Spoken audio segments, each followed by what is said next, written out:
Entonces, básicamente yo voy a mostrarles un poquitico de la teoría de los modelos matemáticos o los modelos que se han utilizado, algunos, no todos, porque pues eso sería, como dice Andrés Rangel y Fabián, una cátedra completa. Te repito, son 5 interrogantes. El primero, propósito y marco temporal del modelo. Mirar si es un modelo puramente estadístico para mirar pronósticos a corto plazo o un modelo mecanicista para mirar escenarios futuros. El segundo, que es muy importante, cuáles son los supuestos básicos del modelo. En este caso, ¿qué podemos suponer sobre la inmunidad y la transmisión asintomática? ¿Cómo se incluyen los parámetros de contacto? El tercero, no menos importante,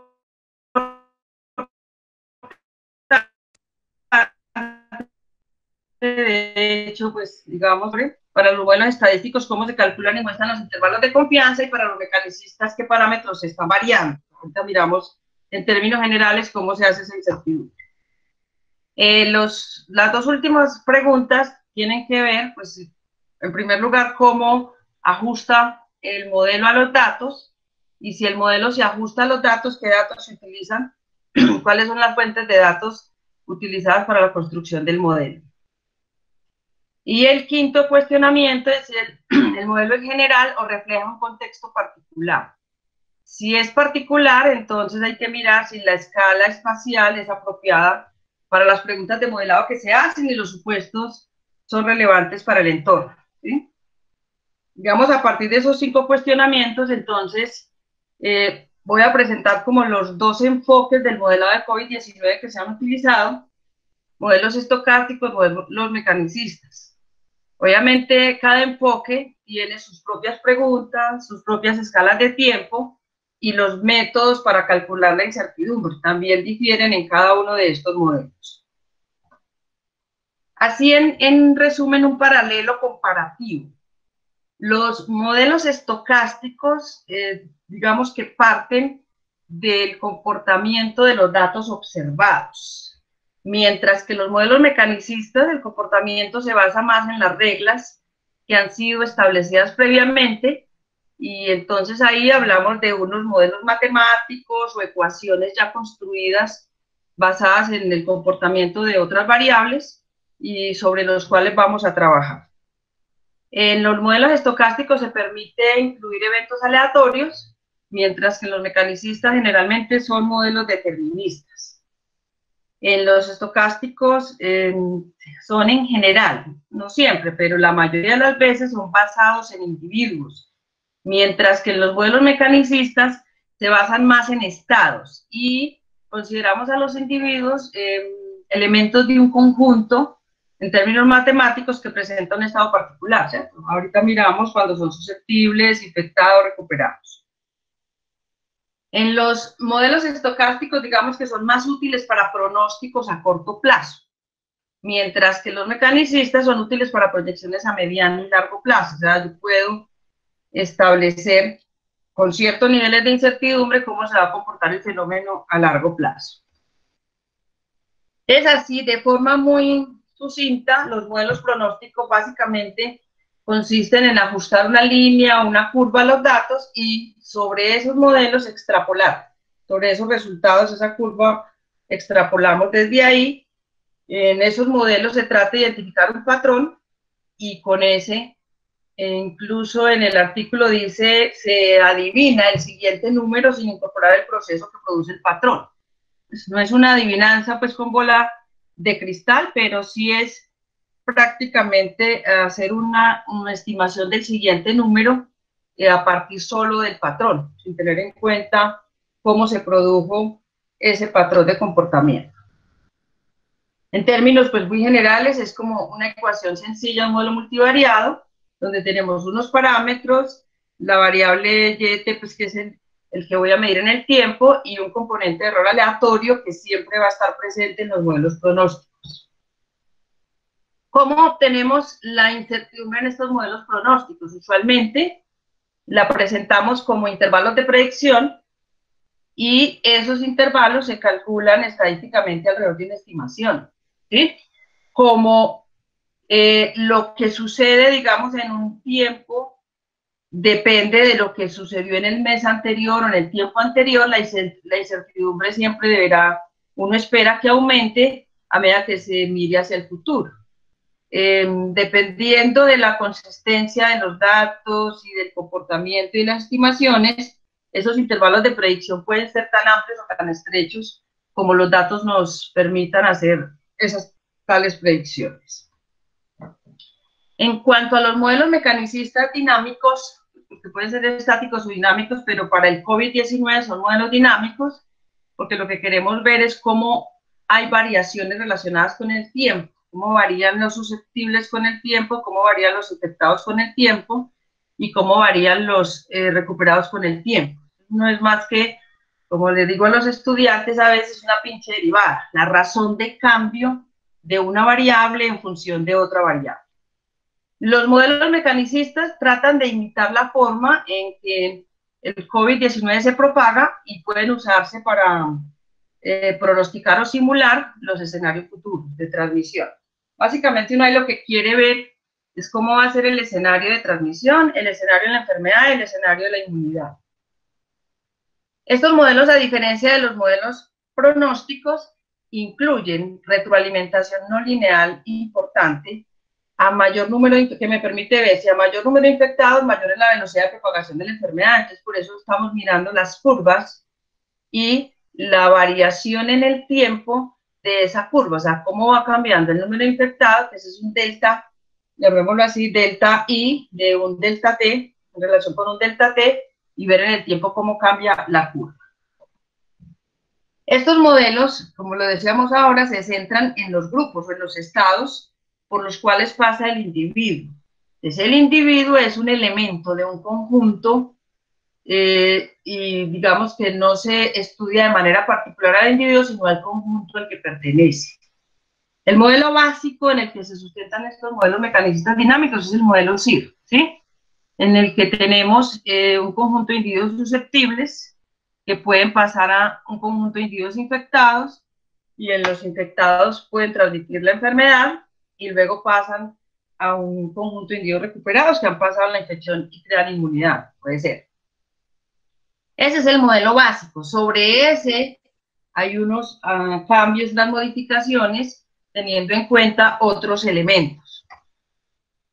¿Cuáles son las ecuaciones, digamos, que permiten explicar o modelar o como queramos decir, digamos, traducir al lenguaje matemático eso que acabamos de decir en palabras? En las ecuaciones del modelo CIR es un sistema de ecuaciones diferenciales donde a mí me muestra la variación, lo que les decía, el delta S con respecto al delta T, cómo van variando, y para explicar la variación de los susceptibles, entonces yo tengo una ecuación que incluye beta, el parámetro relacionado con la tasa de infección, y que es de los elementos más importantes en estos modelos, porque con el beta podemos calcular el R sub 0, ya ahorita miramos unas ecuaciones sencillas. Luego, el cambio en el tiempo de los infectados, que incluye, además de los elementos de los susceptibles, el parámetro relacionado con la tasa de curación. Y finalmente tenemos la variación en el tiempo de los recuperados, que incluyen únicamente, pues, digamos, la tasa de curación. Aquí no estamos considerando la tasa de muerte. Estos parámetros pues simplemente se obtienen resolviendo un sistema de ecuaciones diferenciales, que es todo el trabajo de cálculo de ecuaciones diferenciales sencillas, en métodos ordinarios, ecuaciones diferenciales ordinarias. La utilidad del beta, como les decía, es para poder calcular esa tasa de transmisión, que también se define como P por C, donde P es la probabilidad de transmisión y C es la tasa de contacto. Usualmente P y C se desconocen, no es fácil determinar cuál es esa probabilidad y cuál es esa tasa. Además, si yo conozco la duración del periodo infeccioso, entonces a partir de beta y de la duración puedo obtener el número promedio de infecciones secundarias generadas por un caso de índice de una población susceptible, que es el famoso R sub 0. Y a partir de conocer R sub 0, la población de susceptibles y la población total, puedo obtener el número efectivo de reproducción, es el del cual Andrés Rangel nos hablará ahora un poquito de cómo se ha hecho en Antioquia. O es el número de infecciones causadas por cada nuevo caso que ocurre en el tiempo T. Si ustedes observan, es una ecuación sencilla, donde no es más que hacer una multiplicación entre el R sub 0 y la proporción de susceptibles, o sea, susceptibles dividido el total de ellos. Uno de los elementos que se utilizan para establecer el pico y en qué momento la epidemia declina es cuando el número de susceptibles es menor que el cociente entre 1 y R sub 0. Digamos que esos son algunos elementos claves del modelo que es el modelo más simple. Sin embargo, hay que tener en cuenta que por su simpleza deja por fuera otros elementos claves para modelar de manera, digamos, integral el comportamiento de una infección.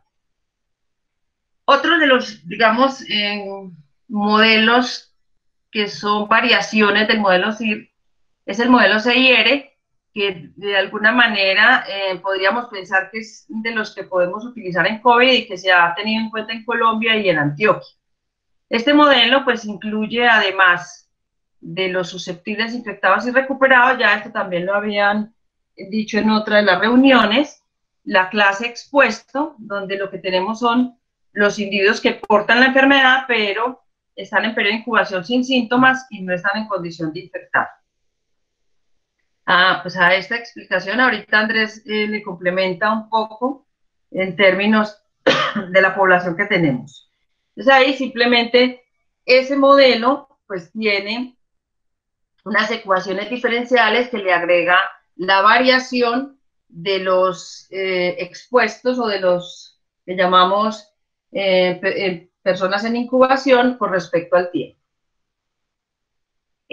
Ese modelo CIR y el modelo CIR tienen adicional otras variaciones que también las hemos discutido incluso con Marcela Vélez de la UNED y hemos visto cómo esos modelos CIR en la parte de los infectados podrían tener unas subclasificaciones, ¿sí?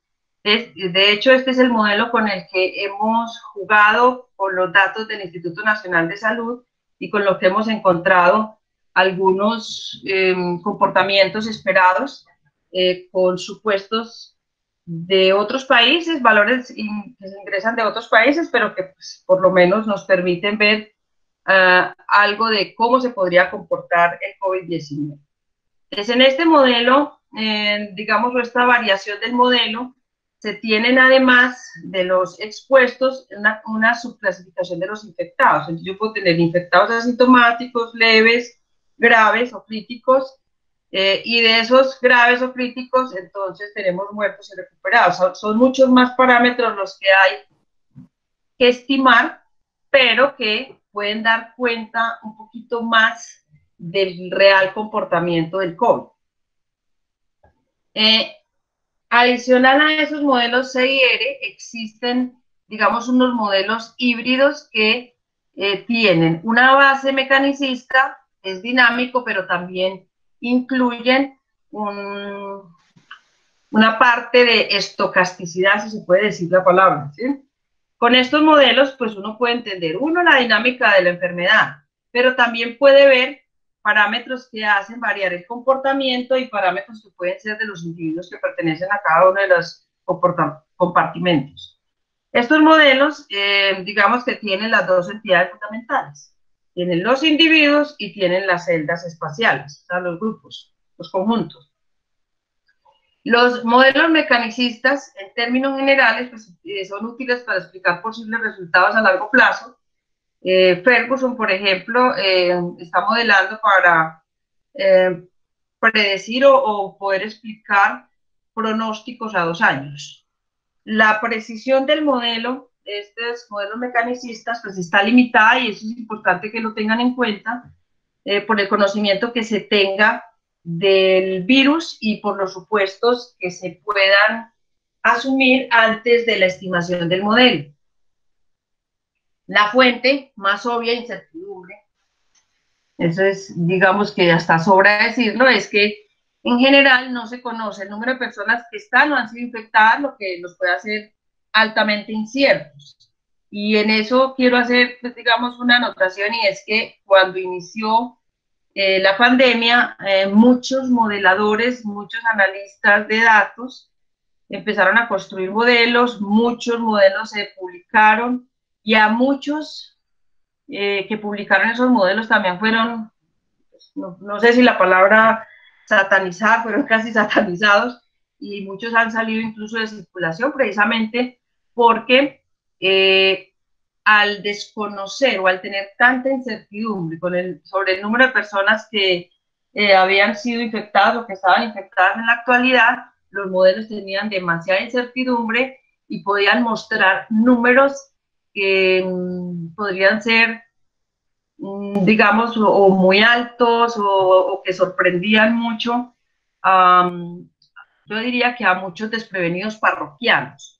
Yo hablo de desprevenidos parroquianos, aquellos que de pronto no conocen a fondo todo lo que hay detrás de una modelación matemática, de una modelación estadística, y esperan encontrar en cualquier publicación un número que les dé a ciencia cierta lo que va a pasar, y eso es muy difícil con esta parte de los modelos mecanicistas y también con los modelos estadísticos. Otro asunto importante que también puede generar incertidumbre en estos modelos es que se están haciendo modelos únicamente con casos confirmados. Y obviamente, si solo tengo los casos confirmados, si yo no tengo en cuenta la heterogeneidad espacial y la evolución de esos casos confirmados, entonces los resultados pueden mostrar distorsión de la realidad. En los modelos mecanicistas, la incertidumbre de la predicción generalmente se presenta, pues digamos que ahí es donde vale la pena el trabajo que se hace con simulaciones. O sea, lo que mostramos en los modelos mecanicistas es un rango alrededor de una trayectoria media con simulaciones a través de valores plausibles o medidas de un parámetro. Y es importantísimo hacer un análisis de sensibilidad para validar la robustez del modelo. En matemáticas hablamos mucho de los problemas bien o mal condicionados.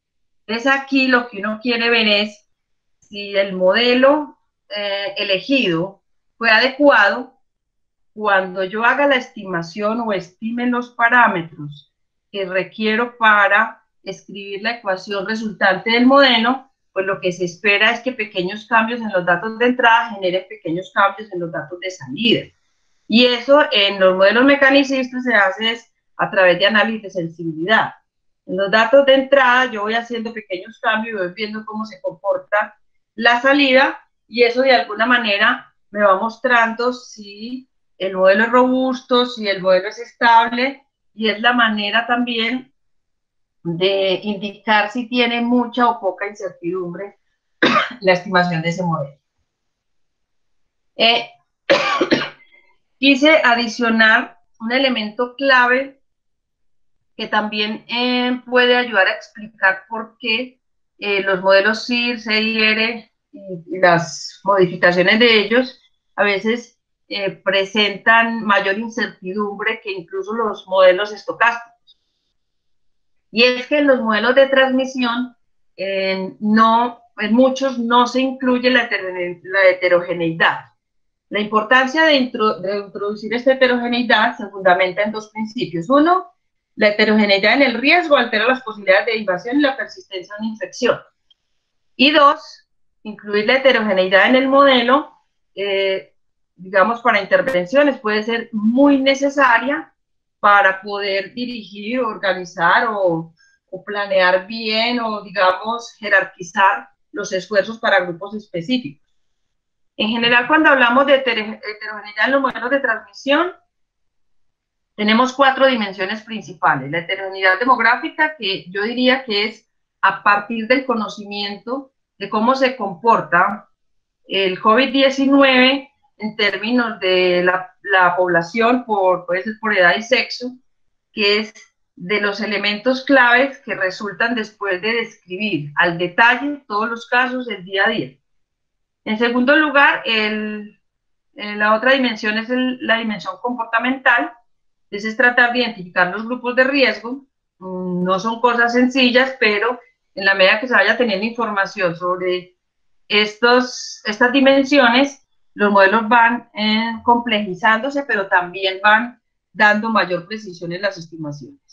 La otra dimensión es la genética, predisposición, protección, y la última, la espacial, con la que ha insistido mucho el profesor Fabián Jaimes, y es tratar de mirar cómo se distribuye el COVID en las distintas zonas de un municipio, un departamento, de un país, para tratar de identificar zonas de alto riesgo de transmisión. Entonces, la heterogeneidad demográfica simplemente me permite reestructurar el modelo SIR. En general, el básico es un modelo que es homogéneo en edad, interacción y riesgo, y para incorporar la heterogeneidad, entonces tengo en cuenta la historia natural de la enfermedad para dividir, digamos, esas ecuaciones o dividir el modelo, así miramos así las ecuaciones por grupos de edad. Con eso analizamos la progresión vertical en enfermedad y horizontal en edad. Miramos verticales en términos de los grupos susceptibles, infectados, recuperados, horizontal en edades, comparando los distintos grupos de edad. Y la fuerza de la infección debe incluir, es ahora, contactos intragrupos y entre grupos, o sea, entre cada grupo de edad, al interior y por fuera. Así, de forma muy general, pues el modelo se complejiza. Si yo tengo que X son los susceptibles, ya voy a tener, esto solo lo estoy tomando para dos grupos de edad. Un grupo de edad, entonces para él tengo que hacer una ecuación y mirar cómo se comporta ese grupo dentro, cómo es la transmisión dentro del grupo. Entonces serían susceptibles en el grupo de edad 1, susceptibles en el grupo de edad 2, infectados grupo de edad 1, infectados. Ya los sistemas de ecuaciones pues son más complejos, pero resolviendo estos sistemas puedo tener mayor precisión y menor incertidumbre al estimar las tasas de transmisión y las tasas de recuperación. El otro asunto es la heterogeneidad de comportamiento. Esto pues aplica mucho para lo que son modelos de transmisión de enfermedades de transmisión sexual. Pero digamos que si uno conoce el comportamiento de las personas y cómo se relacionan con otras, donde uno puede ver cómo está el nivel de exposición y los contactos y logra clasificar a la población en grupos de alto riesgo, riesgo medio, riesgo bajo, pues también la estructura de los modelos tiene más detalles y habrá más precisión en las estimaciones. Así ya como en resumen de los modelos, los datos de entrada, la información que yo necesito para construir el modelo, entonces tengo información de la historia natural de la enfermedad, información de la evolución, información de las intervenciones, demografía, epidemiología y contactos. Y ya, construyendo el modelo, entonces hay que revisar el mecanismo o el mecanismo que utilizamos para construir el modelo, los parámetros fundamentales que se están utilizando para hacer la estimación, cómo son las predicciones en detalle y mirar la optimización de políticas de control. Digamos que esas son, digamos, entradas y salidas de la construcción del modelo. Entonces, en términos generales, ya el resumen, nosotros tenemos un problema para modelar a partir de la información existente, si la hay, y si no hay que simular, se diseña la estructura del modelo y se escoge la estrategia para llevar a cabo la estimación del modelo. Ya lo otro es programar y alimentar el modelo con la información encontrada, validar el modelo contra datos reales. Entonces, esto es, digamos, lo que tiene que ver con la calibración y la bondad de ajuste. Entonces, cuando hablo de validación, hay que hacer la parametrización y es tratar de identificar cuáles son los parámetros que se estiman con los datos y a partir de esos parámetros evaluar cómo lo observado se parece a lo ajustado. Finalmente, analizar los resultados deseados sobre el modelo validado, y ese análisis incluye, pues obviamente, las personas que conocen mucho del fenómeno, digamos que juntándose con el modelador, puede ser un matemático, un estadístico, y tratar de realizar el análisis que a veces no se hace, pero sí, digamos, mirar los valores plausibles, qué tan reales son los resultados obtenidos, qué tan distorsionados pueden estar, y en caso de encontrar divergencias, es devolverse e ir a buscar qué variables pudieron haber faltado o qué variables pudieron haber sobrado, porque también pueden sobrar. La incertidumbre, pues esto simplemente es una nota que quería dejar, porque ya ahorita vamos a mirar lo que hemos hecho así de forma rápida, está en todas partes y por mucho que corras, doctor Zuleta, no puedes escapar de ella. ¿Sí? Bueno, los modelos que hemos hecho pensando en Medellín. Entonces, estos modelos, pues, hemos trabajado con estudiantes de la maestría, con Juan Camilo Martínez y David. Hemos trabajado en modelos teniendo en cuenta lo que se hizo, esto fue en Canadá, y esta modelación, pues nosotros la corrimos, la tratamos de ajustar en R. Los resultados o todo el proceso que se ha hecho está en un repositorio de GitHub, y como dice Fabián Jaimes, probablemente por ser un repositorio no tenga evaluación por pares. Sin embargo, nos hemos tomado el tiempo de ir revisando, mirar los parámetros que se han ingresado y tratar de ajustarnos un poco con los datos del Instituto Nacional de Salud a lo que hemos hecho. Solo les muestro aquí, pues esto está en esta dirección. Entonces, me van mostrando aquí, si lo quiero ver en escala lineal, en escala logarítmica, cuando hay intervenciones, cuando no hay intervenciones, entonces, cómo se comporta el modelo, y tenemos toda la información. Esta calculadora, pues es una herramienta que usted puede simplemente mover sin necesidad de ir a programar, pero pues nosotros estamos haciendo el ejercicio en R para tratar de incluirle otras variables y posteriormente ver si tenemos información sobre la heterogeneidad, es decir, variables que hacen que el modelo sea heterogéneo. Entonces aquí están, digamos, los elementos claves que se han utilizado para construir este modelo, el modelo y las fuentes. Este es el modelo con el que hemos trabajado, susceptibles, expuestos latentes, y los que son infectados nivel 1, infectados nivel 2, infectados nivel 3, llamémoslos leves, severos y críticos.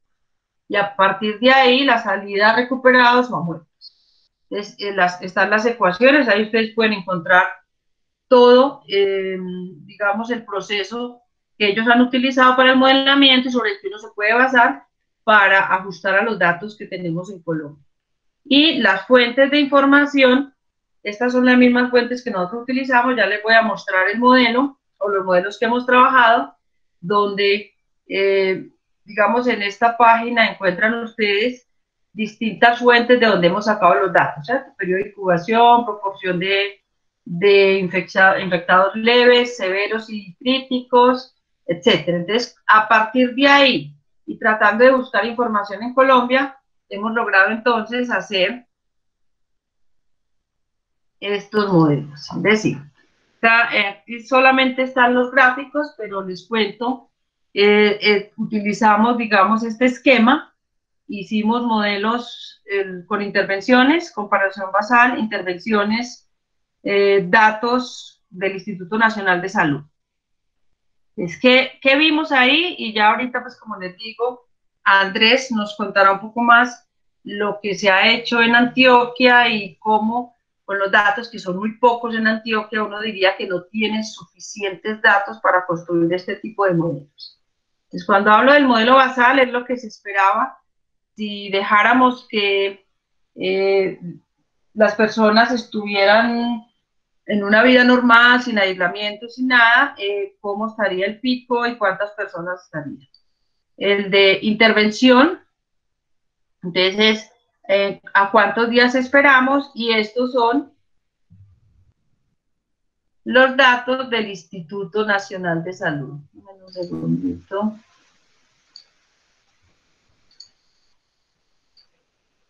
Estos son los datos del Instituto Nacional de Salud de los sintomáticos a fecha de ayer. Esto está actualizado con los datos de ayer del Instituto que aparecen publicados en el Instituto Nacional de Salud. Esta actualización la hizo Juan Camilo Martínez, estudiante de la maestría, que por ahí debe estar, ¿sí? Entonces, aquí nos muestra cómo va el comportamiento, cómo sería si no hiciéramos nada y cómo sería con algunas intervenciones. Ese sería para los sintomáticos, lo mismo para los infectados. Entonces, cómo está el comportamiento en Colombia de los infectados. Esta es la que es azulita o grisecita, bueno, ya el color lo veo gris. Y este serían los, cómo va la mortalidad, entonces cómo sería si hacemos intervención y cómo está la mortalidad en el Instituto Nacional de Salud, ¿cierto? Según los datos del Instituto Nacional de Salud en Colombia. Y aquí los recuperados. Estos son modelos básicos porque aún no tenemos información sobre el comportamiento del COVID en detalle en los grupos de edad o en los, digamos, grupos poblacionales por alguna característica demográfica, a pesar de que se están haciendo esfuerzos grandes de tratar de hacer modelos predictivos. Aún no hay, para mí, suficientes elementos para hacer, construir un modelo predictivo y hacer con datos de prueba o datos de setup en la construcción del modelo y datos de prueba. Entonces, eso es, digamos, lo que hemos trabajado. Hay muchos más modelos con muchos elementos y hay una comunidad erróloga grande que está trabajando en construcción y en estimación de estos modelos, desarrollo de elementos de software para que accedamos a ellos. Esto pues era lo que les quería entregar hoy y gracias. Preguntas ahorita más tarde. Bueno, profesora Gilma, muchísimas gracias por la presentación. Todas las grabaciones de todas las sesiones que hemos tenido sobre COVID-19 ya están disponibles en un repositorio que quien desee tener me hace la solicitud por aquí mismo o ahora le pongo la dirección. Andrés, muchas gracias. Bienvenido. Profe Héctor, muchas gracias por la invitación de nuevo. Voy a tratar de aprovechar algunos elementos de la presentación de la profe Gilma para poderles mostrar un poco cómo estamos haciendo las proyecciones. Pero lo más importante es que lo primero es que quiero mostrarles también el análisis del curso de la epidemia actualizado también hasta el día de ayer. Entonces, lo primero para tener en cuenta es el comportamiento de Colombia. Ustedes han visto que Colombia viene reportando un número mayor de casos diarios por diagnóstico, que si lo ajustamos por inicio de síntomas, pues se puede pensar que está empezando a establecer una línea donde hay un promedio de 550 casos nuevos por inicio de síntomas. Recuerden que siempre hay una latencia de alrededor de 14 días entre la estimación que hace los diagnósticos respecto a los inicios de síntomas. Entonces, por eso ustedes ven acumulado principalmente los inicios, los casos en la primera semana de mayo, las primeras 2 semanas de mayo, que es donde estaríamos ahorita, pues más o menos viendo el fenómeno. Es muy interesante también ver que esta distribución de casos en Colombia ha tenido una relación en la cual, por supuesto, la importación de casos fue muy importante al comienzo, pero progresivamente se ha hecho más importante los casos en los que no se conoce el origen. Es decir, que continúan en estudio, pero que en realidad llegan o se identifican sin entender cuál pudo haber sido la cadena de transmisión, más aún, o de propagación, más aún, incluso a veces se desconoce los casos secundarios que ellos han generado. Esto ha sido un tema de debate últimamente en las mesas porque pues habla de que muchas de las regiones del país están ya abocados a un trabajo de mitigación y atención y posiblemente ya no a un trabajo de contención. Con estos datos de la aparición de casos en Colombia, uno puede tomar un R efectivo, un RT, que es el siguiente, lo mismo, con una ventana de tiempo que más o menos es confiable solo hasta la primera semana de mayo, pero en la que vemos que Colombia ha venido presentando un incremento en el factor reproductivo durante el periodo de de las últimas 2 semanas de abril principalmente, llegando incluso a un RT de 1.4 aproximadamente, que es de todas formas muy inferior al primero calculado y observado para el COVID sin intervenciones en otras regiones. Y aquí aprovecho para hablar de una de las limitaciones que tiene precisamente la generación de modelos mecanicísticos, y es que, como dijo Gilma, uno debe asumir unos parámetros y al final los parámetros terminan siendo la esencia del modelo, se pueden validar o tener sensibilidad, y uno de esos parámetros muy importantes es el factor reproductivo, pero cuando analizamos el factor reproductivo en estos modelos lo asumimos como algo constante, ¿sí? Aunque usted lo pueda modelar por segmentos o por tramos, aún así no captura el comportamiento variable de la aparición de casos. ¿Cómo se calcula el RT? Ahí lo mostró Gilma, desde los modelos mecanicísticos, es básicamente la multiplicación del factor reproductivo básico R0 por susceptible sobre el N, pero ya en los datos observados es distinto, porque en los datos observados, pues yo no soy capaz de observar ni la tasa de contagio con facilidad a partir de los datos, sobre todo grupales, ni tampoco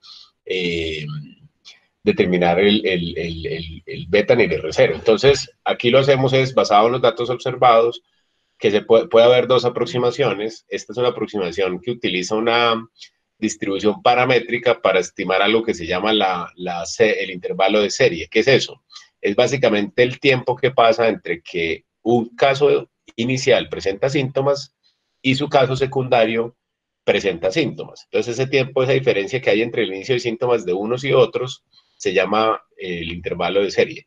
Ese intervalo es importante porque nos habla precisamente de la generación de casos secundarios y se aprovecha a través de una distribución que en este caso es una distribución paramétrica que se ha visto de conteo, que se ha visto en otras partes del mundo, se ha logrado estimar que es una distribución de conteo tipo gamma, en el que se aprovecha, una distribución gamma, en que se aprovecha una media, o se estima, perdón, una media de 4 o 5 días, en este caso 4.4, basado en los datos de Corea del Sur, con una desviación estándar de 3 días. ¿Sí? Con eso se genera entonces un RT, un promedio, y se estima unos intervalos de predicción, de estimación, que en este caso lo hacemos mediana, e intervalo de credibilidad según la estimación que nos da por la distribución.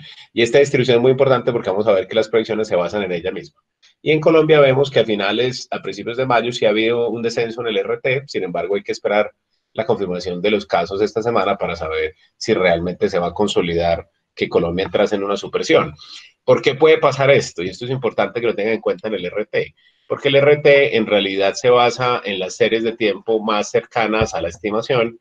Entonces, a pesar de que Colombia pasase, por ejemplo, de reportar 600 a reportar 620 y está incrementando, pues el incremento proporcionalmente no es tan alto como pasar de 20 a 40. Entonces, por eso el RT puede mostrar, aunque Colombia siga creciendo, el RT mostrar una disminución. Ahora bien, el comportamiento en Colombia no es homogéneo en todo el país. Si miramos los 4 polos económicos, la región que ha tenido un comportamiento más destacado comparado por millón de habitantes ha sido Antioquia, que ha mostrado menos de 3 casos por millón de habitantes de manera sostenida desde el principio de la epidemia y no ha tenido un crecimiento muy significativo. La segunda región es Bogotá, que sí tiene pues 4 veces más que el comportamiento de Medellín, seguido del Valle del Cauca, que está en promedio en unos 15 casos por millón de habitantes al día de las últimas 2 semanas, por inicio de síntomas, y la que tiene un mayor, digamos, desborde ha sido Atlántico, que a pesar de haber tenido un comportamiento muy benigno al comienzo, ha tenido ya la aparición de cerca de 35 casos en promedio por millón de habitantes. Esto es importante porque también es un punto de partida diferente para la apertura económica de cada una de las regiones, pues que habla del mayor riesgo de nuevos casos o aparición de nuevos casos en cada región. Ahora, ustedes han visto que Antioquia viene reportando un mayor número de casos durante las últimas 2 semanas. Creemos que eso se correlaciona, por supuesto, con la apertura, pero tiene un comportamiento que hay que analizar, y es que Antioquia, a diferencia de Colombia, y esto es principalmente al buen trabajo que ha hecho Medellín. Medellín tiene un trabajo muy intenso, muy juicioso de investigación de caso. Antioquia ha logrado identificar en la mayoría de sus casos el origen. y eso es bueno porque también habla de la implementación de estrategias de contención. Antioquia y especialmente el área metropolitana desde el comienzo ha hecho mucho énfasis en hacer contención de casos. Por ejemplo, en este momento, el incremento de casos se ha debido principalmente a 3 brotes identificados y que están en proceso de contención, que es un brote en el área metropolitana en una comuna, el brote de apartado en el Urabá antioqueño y el brote de Hidroituango, que nosotros como universidad estamos participando a través de la toma masiva de pruebas e investigación de campo. Entonces, eso ha sido un diferencial que incluso cuando ustedes vuelven y lo comparan con las regiones económicas, vamos a ver, es bastante significativa la diferencia.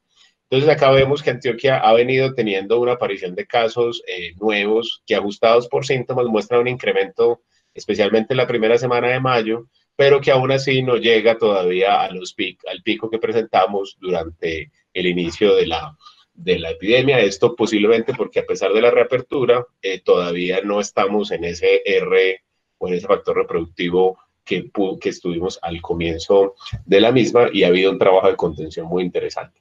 Si comparamos los polos económicos, entonces esa diferencia que les digo de identificar el origen de los casos es muy significativa. Miren cómo mientras otras regiones aproximadamente conocen entre el 20 y el 25% del origen de sus casos, en Antioquia sucede que aproximadamente se desconoce el 20% del origen de los casos. Y eso ayuda de nuevo a implementar estrategias de contención. Aquí hay un grupo de epidemiólogos de Medellín y de todos los entes territoriales pues, de campo muy juiciosos con eso. Y eso se ha sostenido en el tiempo, porque miren el fenómeno. Porque una de las críticas que hay es cómo cada región tuvo un riesgo particular para empezar o tener su curso de epidemia. Pero miren, por ejemplo, que Antioquia y Valle tienen una importación de casos muy similar. Sin embargo, desde muy al comienzo, y aquí les pido disculpas, pero para mantener la escala, puede que se vea la escala en Y, puede que sea muy pequeño, pero el Valle desde muy rápido empezó a tener casos en los que no conocía el origen, y si ustedes miran la franja de las últimas 2 semanas en el Valle, prácticamente no conocen el origen de ningún caso. Están probablemente más hacia la contención y el diagnóstico, pero no a implementar estrategias. Bogotá, que tuvo una importación de casos mucho más significativa, también miren que ha ido perdiendo el rastro del origen de sus casos, y Barranquilla, teniendo una importación mucho más baja, su transmisión local también logró tener o perder el origen. Esto es clave, de nuevo, la implementación de medidas de contención, se tiene que conocer el origen de los casos, porque yo puedo tener un caso, por ejemplo, en un brote de una comuna que no sé quién lo contagió, pero yo puedo investigar los casos secundarios que él genera y empezar a entender esas cadenas. Eso ha sido clave. También hemos aprovechado para vigilar al profesor Héctor Ibarra a través del celular y poder saber pues cómo se mueve. Lo otro es que si ya miramos el RT para Antioquia con los mismos parámetros de estimación, entonces sí ven en Antioquia un incremento en ese RT en esta primera semana del mes de mayo, que ya viene mostrando un aplanamiento o por lo menos una estabilización en torno a 1.5, 1.4, 1.5. Aquí es clave de nuevo tener en cuenta que no es lo mismo que yo crezca por brotes que yo hago una investigación y voy cogiendo casos secundarios y estoy haciendo contención, a que yo crezca porque estoy sentado en el hospital esperando que me lleguen casos y que yo voy diagnosticando. No es lo mismo. O sea, Antioquia ha hecho un esfuerzo muy grande para contener su transmisión local del virus, y eso, aunque nos acelere el RT, también se va a reflejar en una contención y posiblemente, ojalá, y es lo que esperamos, en una disminución luego de la aparición de casos secundarios. Como se hizo con la minorista, como se está haciendo con el Hidroituango, como se está haciendo en el Urabá, y como Medellín lo viene siendo muy juicioso en su brote en común. Ahora, con estos datos, nosotros hacemos unas pequeñas proyecciones, como Gilma lo sugiere, hacer proyecciones todavía tiene mucha incertidumbre, de esa que dice Gilma que no le gusta el profe Zuleta. Yo creo que él sí maneja la incertidumbre, pero lo que hacemos es aprovechar entonces la serie de casos que se presentan, ajustado por síntoma nuevamente, la incidencia, y lo que hacemos es que a partir de esta distribución que conocemos del intervalo de serie, y con los casos observados, entonces hacemos una proyección que en este caso es mecanicista, solamente que como esto es una distribución de probabilidad, a partir de la distribución de probabilidad de los intervalos de serie, creamos pues simulaciones a través de toda la distribución, y se utilizan 10.000 simulaciones se pone un RT, que es el promedio estimado para la semana anterior, y con ese RT hacemos entonces una proyección que no es mayor a 30 días. E incluso siempre hemos hablado, debe tener una ventana o un horizonte lo más corto posible por la variación. Pero esta es una manera de aproximarse al asunto a través de ese modelo mecanicista, obviamente con un periodo corto de tiempo, y lo que observamos o esperamos para Antioquia en las siguientes 2 semanas, digamos hasta corte del 30 de mayo, es 31 de mayo, es que va a seguir incrementando el número promedio de casos, el número esperado, perdón, de casos nuevos por inicio de síntomas en torno entre 10 y aproximadamente 16 a 15 casos, que en el peor escenario que se hace de la simulación puede llegar a ser entre 13 y casi 30, y en el mejor escenario podría llegar a ser tan solo entre 2 y 3 casos. Muy posiblemente el comportamiento de Medellín y Antioquia se acerque más a los escenarios de arriba por lo nuevo, porque sabemos que hay un factor que es difícil de capturar de nuevo, que es el RT, pero que sí esperamos que incremente a medida que la apertura económica que se está impulsando desde los entes territoriales se sigue implementando. Pero sabemos, en general, digamos que el comportamiento ha sido menor a lo que se esperaría si no hubiese ningún tipo de intervención, que como nos mostraba Gilma, es una manera de modelar. Esta es, yo traté de ser mucho más resumido, esta es como la actualización del Estado. Muchas gracias. Muchas gracias, Andrés. Hay mucha gente que no está vinculada a la Facultad de Medicina, al programa, entonces puede que no entiendan los chistes, pero se los podemos explicar posteriormente. El profesor Zureta, yo aprovecho para hacer una aclaración, aprovechando su chiste de los celulares, que no ha sido claro en los comentarios de prensa. Nosotros, a través de la estrategia de celulares, ustedes, hay que tener claro una cosa, todo el mundo regala información. Cuando ustedes le dan a aceptar a los términos y condiciones de los juegos, ustedes dan a aceptar a entregar la ubicación. Esa ubicación a nosotros nos la envían con un anónimo que se llama la huella digital. O se llama el número de identificación de publicidad. Entonces, por ejemplo, profe, si usted acerca un caso, nosotros no sabemos que fue usted, pero a través de la idea de publicidad se le envía una publicidad diciéndole, si usted estuvo cerca un caso, por favor, si tiene síntomas, contáctese con las líneas oficiales. Hasta que la persona no se contacta con la línea oficial, no sabemos quién es. Pero, profe, igual, por favor, no se tome eso que se va a tomar. Chao. Me tienen pillado lavando platos todo el día. Eso sí tienen un factor de reproducción altísimo. Fabián Jaimes, profesor Fabián Jaimes, bienvenido. Yo quiero contarles la misma historia de estos muchachos, pero en una versión, me parece a mí, un poquito más mundana, más castiza, más, no sé, donde yo siento que estamos un poquito enredados en la cosa. Los datos, los modelos y las predicciones. Me interesa que tengan en mente estas tres ideas en ese orden. Los datos, los modelos y las predicciones. Entonces, los datos que tenemos iniciales es lo que sabemos de dónde empezó el rollo, que fue Wuhan. La sopa de Wuhan. Este muñequito, que es el mismo que vieron que nos presentó Andrés, es una cosa que se llama la curva epidémica, que es una herramienta extremadamente poderosa y sencillísima que se ve en todos los cursos de Pi1, yo creo que de todo el mundo menos en el de nosotros. La curva epidémica simplemente nos describe el comportamiento de cómo van apareciendo los casos a medida que va transcurriendo el tiempo. Entonces es una cosa muy sencilla para describir si esto se propaga cómo, si es propagación masiva, si es Entonces aquí empezó en Wuhan, a principio, bueno, hay unos datos acá, hay que magnificar antes de diciembre, pero en enero la cosa se empezó a ver así. Ustedes ven acá la progresión en el tiempo de acuerdo con las fechas y, ojo, de acuerdo con lo que ocurrió en términos de ciertas intervenciones. Si bien el asunto se sabía aparentemente desde finales de diciembre, principios de enero, el impacto, la medida más importante se hizo el 23 de enero. El 23 de enero, miren acá, fue que mandaron a la gente para la Caleta. Aquí hubo una cuarentena total, lo que fue el cordón sanitario, bla, bla, bla, bla, bla. Y a partir de ahí podemos ver, ustedes miren que acá el asunto diariamente venía más o menos en ascenso. A partir de ese 23 de enero, esto por lo menos no mostró una progresión tan clara como antes, y más o menos, bueno, con excepción de este pico acá, que no me acuerdo qué es lo que ellos cuentan acá para el 30-31 de enero, más o menos una semana después, del 23 al 30, estuvo más o menos recto, y de ahí, con excepción de este pico de finales de enero, empezó a descender, que es, digamos que podemos hablar de una semana, que es más o menos lo que suponemos que ocurre en el cuento de que yo tengo la infección, tengo después de tener la infección síntomas y tengo un periodo en el cual puedo contagiar desde antes de tener los síntomas y algunos días posteriores a ese inicio de los síntomas. Esto mismo, esta misma historia de casos confirmados de la infección tiene una distribución geográfica muy interesante para esa provincia, para esa ciudad. Lo que está acá chiquitico, que tiene apenas números, que son estos nombres impronunciables, son los distritos centrales alrededor del mercado, donde se supone que empezó el asunto.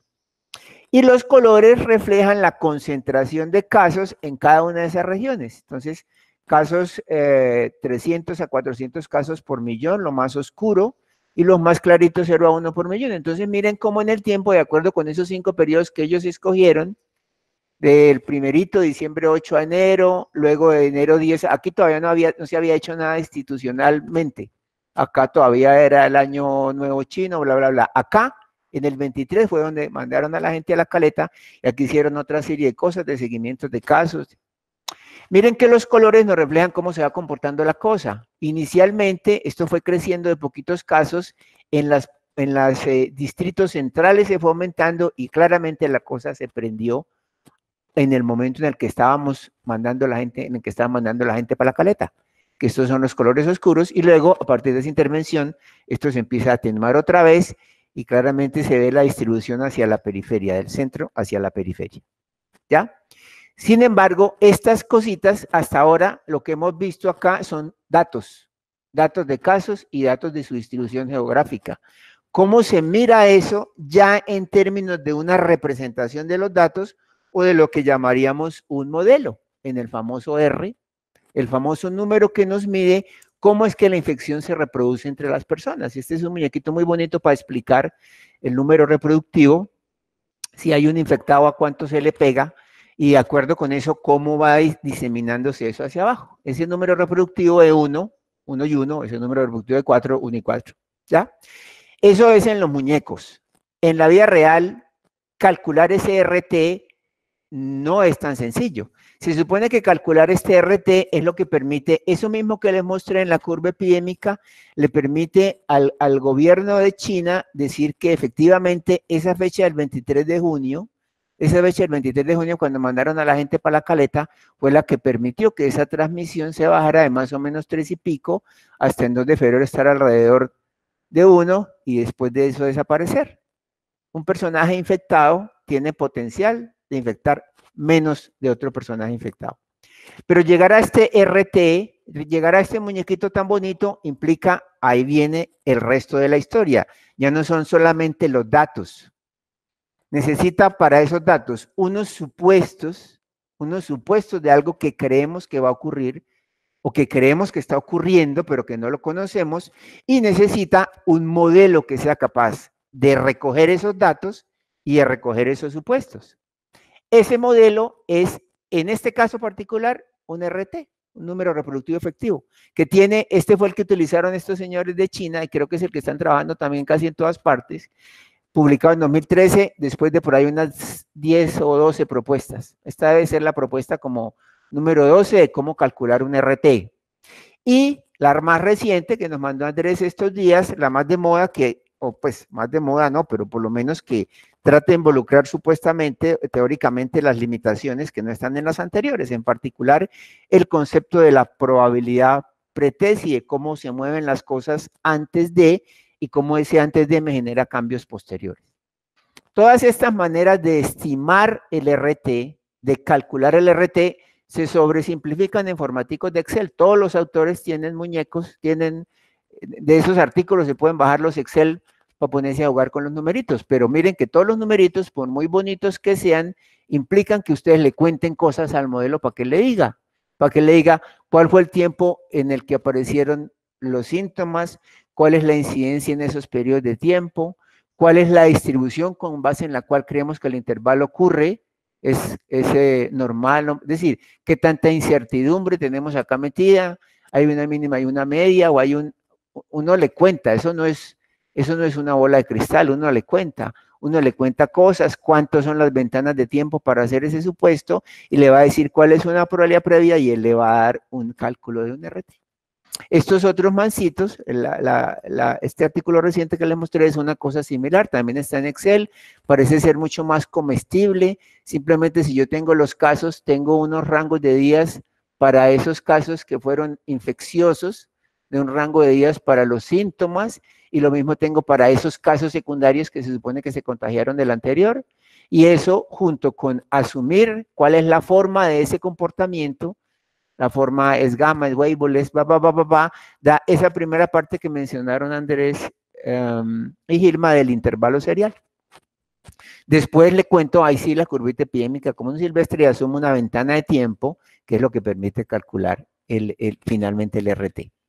Detrás de estos Exceles tan bonitos está el arameo de Gilma, o el Klingon de la generación Viaje a las Estrellas, o el Alto Valirio de la generación Juegos de Tronos. Aquí hay algo en lo cual nosotros necesitamos esos datos, convertirlos en un modelo que sea capaz de representármelos con unas ciertas, con unos ciertos supuestos, y basados en que ese modelo tiene una cierta validez. ¿Ya? Eso es, aquí mire que estamos solamente en lo descriptivo, apenas estamos contando qué es lo que está pasando con esa infección. Entonces nos salimos un poquito de ahí, de esta parte puramente de la pandemia, y nos venimos a un concepto que me interesa resaltar mucho, que es esto que llamamos predicción, pronóstico, el forecast de los gringos. Parecen ellos, creen tener hay alguna cosa ahí lingüística entre predicción y forecast. De hecho, uno de los términos que empleó Gilma como estocástico es algo que en una lectura reciente ellos lo hacen como sinónimo de este forecast, pero para todos, para efectos prácticos, estas tres palabrejas están detrás de lo mismo.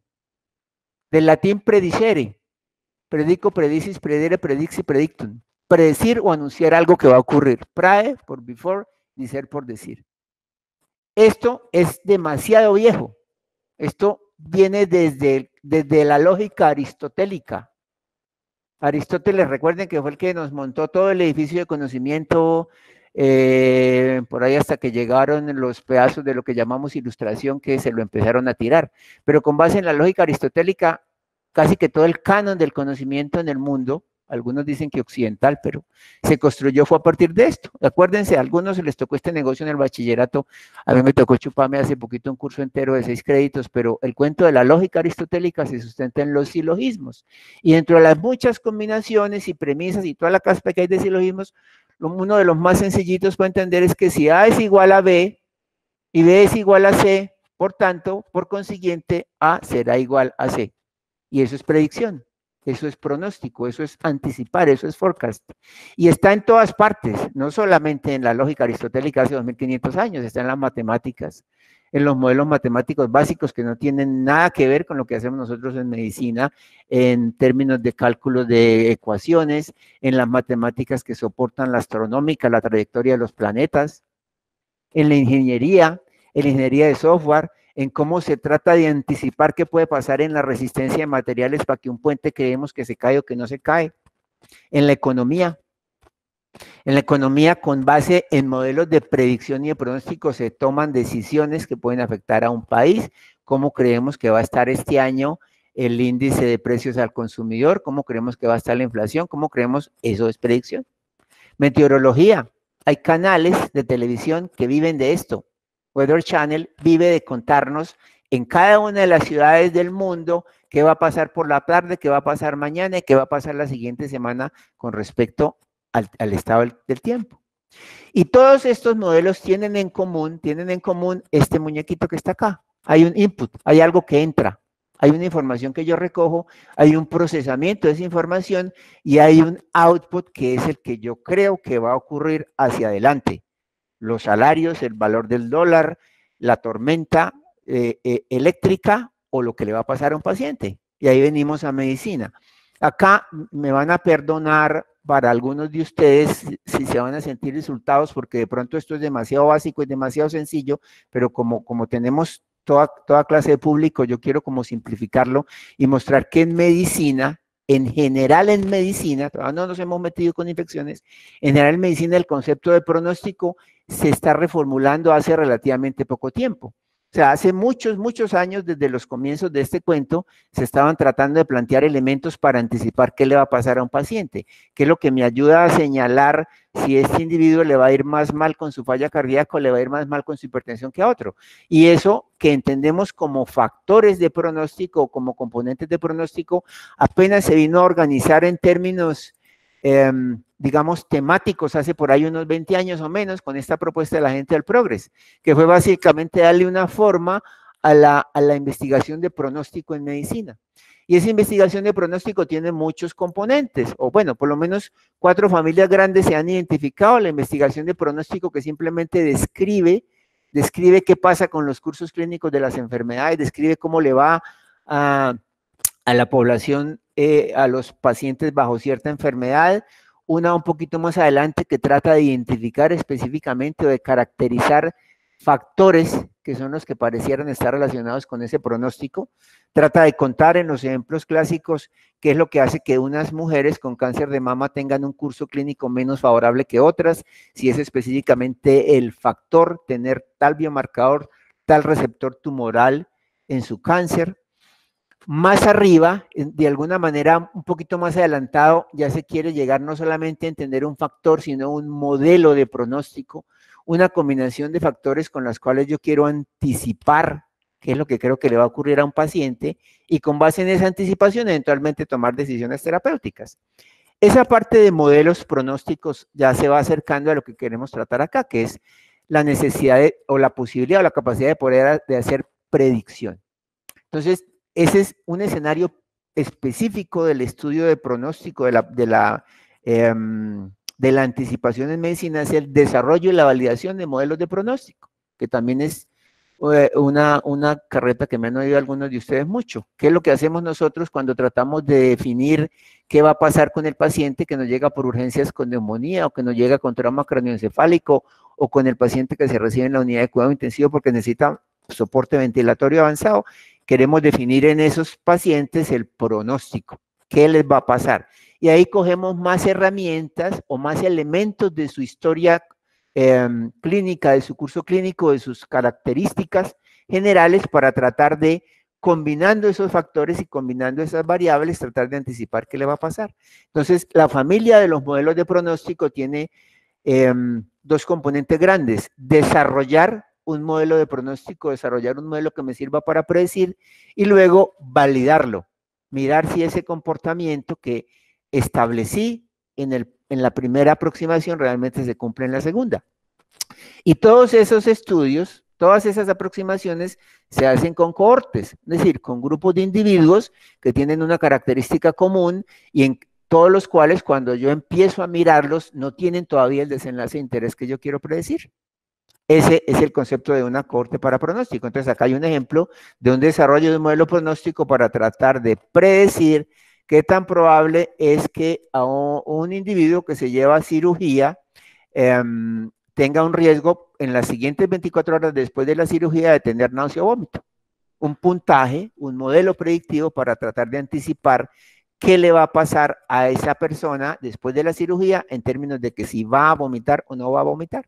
Entonces aquí está resumidito cómo se hace. Es una regresión logística en la cual tenemos X número de individuos, 1000 individuos, de los cuales todos los empezamos a mirar a partir de la cirugía y esperamos a ver después de las 24 horas posteriores a la cirugía, de esos 1000 sujetos operados, ¿cuántos tuvieron el vómito? 100, 150, con base en esos 150 versus los 850 que no, una regresión logística me permite decir, vea, hay un intercepto, hay un riesgo de base de tener un vómito, hay un cierto riesgo diferente si es mujer versus si es hombre, hay otro cierto riesgo diferente si yo lo he tenido antes o no.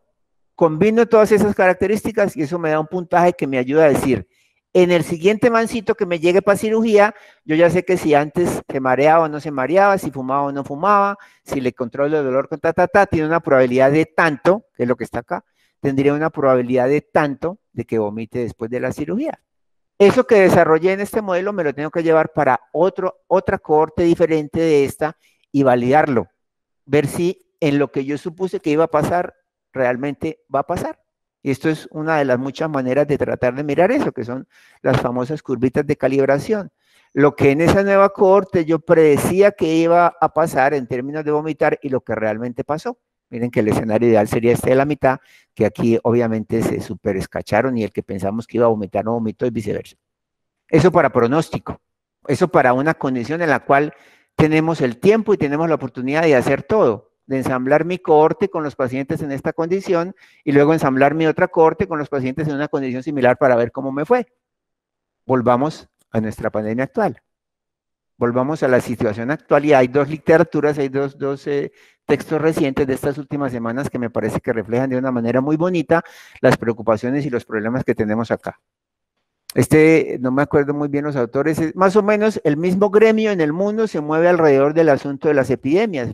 Esto tiene mucho de Reino Unido, de la Escuela de Medicina Tropical e Higiene, del Imperial College, más o menos las mismas escuelas de salud pública se han concentrado mucho en la cuestión de las epidemias y esas escuelas han salido estos dos documentos, el de JAMA y el de New England, acerca de cómo entendemos los modelos y la predicción en las epidemias y particularmente en el problema actual.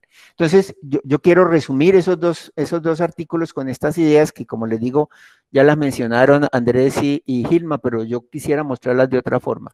¿Qué es lo que podemos hacer con la pandemia? ¿Qué es lo que podemos hacer con la información que tenemos? ¿Qué es lo que tendríamos hacia adelante? Estimar comportamientos, una primera situación o una primera oportunidad y necesidad es estimar, calcular, anticipar comportamientos y desenlaces a corto, mediano plazo. Poquito tiempo después, este corto puede ser días, semanas, eventualmente, para ver en términos cuantitativos, qué se supondría que pudiera pasar con este problema. ¿Qué tantos infectados deberíamos tener? ¿Qué tantas hospitalizaciones deberíamos tener? ¿Qué tantos muertos deberíamos tener? Esto es lo que en el coso de New England esto llaman forecasting, este es el que Gilman nos denomina como estocástico, como probabilístico, como acá estamos muy en números, tratando de mirar con base en esos números de antes, qué va a pasar con los números después. Bueno, obviamente aquí estoy haciendo una sobresimplificación. Hay muchos otros escenarios en los cuales hacemos pronóstico y predicción de muchas otras maneras, modelos marginales, lo de transición de Markov. Bueno, acá es para irnos a lo que nos preocupa. Entonces, a corto plazo podemos hacer unas primeras estimaciones y predicciones y quizás la que tengan más interés y más importancia desde el punto de vista de salud pública es estos comportamientos también estimados, predichos, acerca de la carga de la infección a mediano y largo plazo como resultado del efecto de las intervenciones, que es lo que realmente tendría perspectiva desde el punto de vista de salud pública. Es decir, lo que supuso la gente que iba a pasar, los 4 millones de infectados que se creía que iban a pasar con base en lo que supuestamente hicimos, ¿qué es lo que realmente ocurrió? ¿Ya? Algo similar al muñequito que les mostré inicial que los chinos nos han querido, que nos han mostrado. Esta probablemente sea la más importante para entender en términos de predicción, de modelamiento, pero también la más compleja porque de aquí abajo para acá para arriba no solamente hay más tiempo, sino más supuestos. Desde tratar de decir que si hoy tenemos 10 infectados en Medellín y dentro de una semana puede que tengamos 20, a decir hoy tenemos un porcentaje de ocupación hospitalaria de tanto que dentro de un año, de acuerdo con lo que va a pasar con la epidemia actualmente, va a ser de tanto, la situación es mucho más compleja, porque lo que necesitamos saber de base de aquí, de lo inmediato para lo tardío, es mucho más importante. Entonces, ¿dónde veo yo las limitaciones? ¿Dónde veo yo que estamos pelados? Esta frasecita del texto de JAMA resume muy bien el asunto. Todo aquello que salga de los modelos que estamos utilizando para tratar de anticipar el futuro depende de estas tres cosas, que en el orden cronológico es de acá para atrás. Obviamente la validez del modelo, qué tan cierto es que yo puedo, en términos sencillos, qué tan válido es convertir una proporción, presentar una proporción como un promedio. La validez del modelo, los supuestos que ese modelo necesita y lo más importante, la calidad de los datos. Y ahí es donde, dice mi mamá, empieza Cristo a padecer. Porque en todo esto estamos, desde mi perspectiva, supremamente mal. La calidad de los datos, entonces, más o menos, esto puede ser una diferencia muy tenue, pero los primeros me parece que son los que responden a la fase inicial o a esos modelos para hacer predicciones tempranas, y estos segundos serían los que nos faltan más para poder hacer predicciones más a largo plazo. Entonces, el primero y el obvio es la calidad del dato. A mí no se me olvidan los consejos de mi advisor en el doctorado. Ningún modelo estadístico, por muy elegante, por muy bonito y por muy capaz que sea, es capaz de superar la calidad del dato. Si no hay datos, no hay nada. Y si los datos son malos, lo que hay es malo. Y las calidades de los datos al inicio de las epidemias, por definición, siempre son malos, porque es que nadie está esperando cómo recoger la buena información que va llegando de las epidemias que van apareciendo. Entonces, la calidad del dato hoy y en cualquier momento es una primera limitación. Calidad del dato, ¿qué es? ¿Qué tan cierto son la evolución de estos síntomas? ¿Qué tan cierto es que esta prueba positiva realmente es positiva y que esta prueba negativa realmente es negativa? ¿Qué tan cierto es que este individuo, este primer caso realmente se relacionó con estos primeros? ¿O qué tan cierto es que estos relacionados son secundarios a este primer caso? Segundo problema tempranito, la agregación de microambientes heterogéneos. Ahí es donde hablar de RTs para Colombia o hablar de RTs incluso por regiones me parece extremadamente, ¿cuál será la palabra? Bueno, complicado. Por eso le insistí tanto a Andrés que estos muñequitos, esas curvas epidémicas y esas georreferenciaciones deberíamos verlo en Medellín, porque es que quizás aún para Medellín, hay microambientes tan heterogéneos entre el sur y el norte, el oriente, el occidente, para el lado del río de acá, para el lado del río de allá, que presumir que existe una única combinación de cosas puede ser extremadamente complicado. Y ahí viene la tercera, la infección. Recuerden que las infecciones, esta y cualquier infección, son, como decía en el descubrimiento, un encuentro de dos mundos. En la infección nos encontramos los seres humanos y nos encontramos con los bichos. Y los bichos también se encontraron con nosotros. De ese encuentro de dos mundos es que resulta lo que finalmente afecta más a uno o afecta más a otro. La sepsis, mi favorita, en mi favorita el problema somos nosotros. Es decir, nosotros los humanos necesitamos de las bacterias para podernos infectar, pero es nuestra respuesta a tratar de deshacernos de esas bacterias la que nos jode. Es nuestro intento de liberarnos de ellos los que nos hace finalmente en algunos casos llevarnos a la muerte. Esto también es una infección. Y eso también tiene un lenguaje similar. ¿Qué tanto es de nosotros y qué tanto es del virus? Realmente no lo sabemos todavía. Pero claramente hay una situación multifactorial en la cual el virus pareciera no ser el mismo hoy, en los mismos sitios donde está el rebrote de China, no pareciera ser el mismo virus de cuando empezó la epidemia. Entonces, no hay un mismo virus 2 días seguidos, pero tampoco hay un mismo humano ni 2 días seguidos, ni hay un mismo humano con condiciones previas similares en todas las poblaciones. No hay un mismo estado nutricional, no hay una misma carga genética para responder al virus.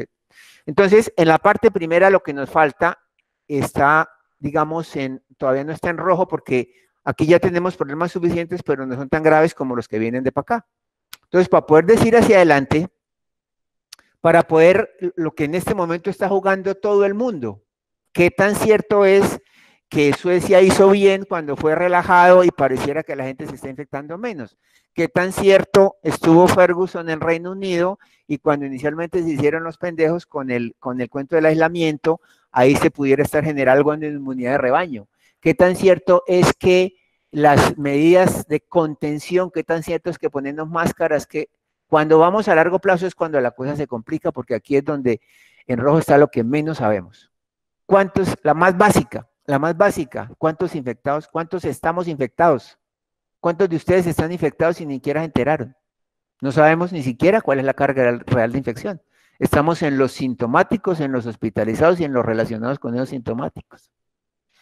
De los infectados, asumiendo que lo sabemos, que sabemos quiénes están infectados, ¿qué va a pasar con con estos infectados en términos de la inmunidad? ¿Aló? ¿Estoy echando mucha carreta? ¿Ya tengo que suspender? ¿Aló? No, fue que alguien activó que alguien activó el micrófono, pero sigue, sigue, okay. Pero tampoco es para que te gastes todo el tiempo, porque hay muchas preguntas. Bueno, que entonces la segunda es, si sabemos quiénes están infectados, entonces ahora esos infectados, ¿qué tanto se pueden defender? ¿Qué tanto hay una respuesta inmune que protege? ¿Qué tanto el cuento de la inmunidad de rebaño sí va a servir para algo? Hasta ahora no se sabe. No se sabe en términos prácticos. Los que hoy se infectaron y se fueron del hospital vivos, su sistema inmune, ¿qué le hizo al virus y qué puede hacer dentro de 3 meses? Este siguiente punto, el sexto, me parece todavía más complicado, y es qué pasa con estos. Nosotros estamos nuevamente con la punta del iceberg, con lo que nos desborda en el sistema de salud, con los hospitales y los de unidad de cuidado intensivo, pero ¿qué pasa con los otros? ¿Qué tanta transmisión tenemos a partir de esos que llegaron de Madrid, pero que en ese entonces en ninguna parte, lo más que hacían era tomarle la temperatura con estas pistolitas chistosas, que es una huevonada porque menos de la mitad de los pacientes hacen fiebre, y decirles que llenaran una encuesta? ¿Cuánta gente llegó sin un moco, pero llegó con el virus para transmitirlo? Y finalmente, la más complicada es, estamos asumiendo que que con el distanciamiento, que con el hecho de que la cuarentena, que con los viejitos, que con tal cosa va a pasar con la disminución del transporte en el metro, va a tener una disminución de las tasas de contacto. Es decir, que realmente se van a pegar menos los infectados con los no infectados. Y eso tampoco lo sabemos. Hay los sistemas de transporte, los modelos de transporte masivo no solamente son diferentes entre ciudades, sino entre una misma ciudad. En zonas específicas de Medellín ni siquiera hay transporte público. En zonas específicas de Medellín, aún con la llegada de estos metrocables, no hay manera de hacer estimaciones reales de qué tantos infectados ahí van a estar o no estar en contacto con no infectados para saber qué va a pasar con esas medidas de contención. Entonces, es más la información que nos falta que la información que tenemos. Para terminar, unas lecturas que referencian estas mismas 2 artículos que les mostré. El cuento de los modelos, dice este señor, bueno, este es un artículo que se escribió para otra cosa, para cómo hacer relevante una publicación, y en la parte de modelos dice él que los modelos con los que tratamos de tomar decisiones generan las reacciones opuestas, ¿no? Estamos en los extremos.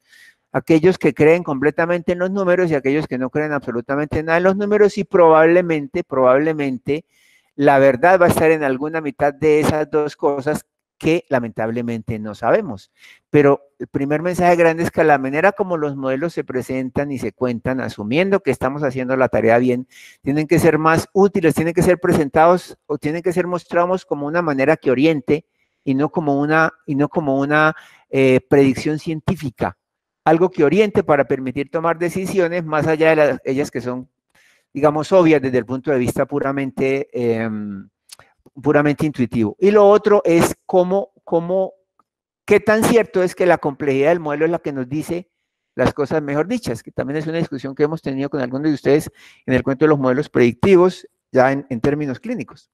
No necesariamente el modelo más complejo es el mejor modelo. No necesariamente más complejo es mejor. Peor aún, más complejo puede ser más peligroso, porque al crear al descrestar, si no puedes con el enemigo, descréstalo. Al descrestar, puede perder herramientas o elementos fundamentales del conocimiento del dato, que esas omisiones pueden ser las que finalmente se tiren las decisiones o las anticipaciones que se quieran hacer con base en eso. Y no más, ya está el correo para mandarles toda esta literatura. Bueno, muchísimas gracias, profesor Fabián. Muchísimas gracias, Gilma. Andrés ya se tuvo que retirar y Fabián Jaimes. Creo que ya puede dejar de presentar, profesor Fabián, para aquellos que por primera vez se aproximan a estas sesiones y que no conocen la dinámica de la maestría en epidemiología clínica. Yo creo que hemos representado de alguna manera lo que nosotros pretendemos en la maestría. La presentación de la profesora Gilma con sus arameos, como le llaman, que son esas ecuaciones y todas esas fórmulas, con todos esos símbolos, que son un soporte básico para todo lo demás que hacemos. la perspectiva del epidemiólogo clínico, en este caso del profesor Fabián, y algo que esta pandemia nos ha mostrado, porque no solamente es Andrés, sino también es Jorge Acosta en Barranquilla y otros casos, que es la utilidad del epidemiólogo clínico que formamos en la toma, en la ayuda, en el soporte para la toma de decisiones públicas, de salud pública. Tenemos un tiempo para hacer una discusión. Tenemos alguna pregunta por acá. No sé, se la voy a hacer a los dos a ver quién la coge.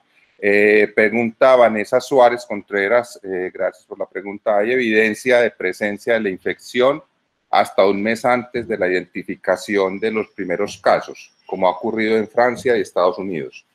Para entender el comportamiento de la epidemia y construir los modelos matemáticos predictivos actuales, ¿sería relevante tomar en cuenta estos casos no identificados?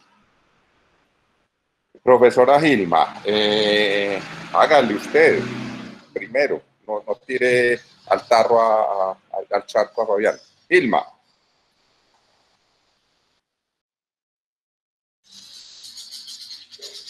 No se le escucha. Bueno, Fabián Jaimes, entonces, ¿qué piensas de la pregunta?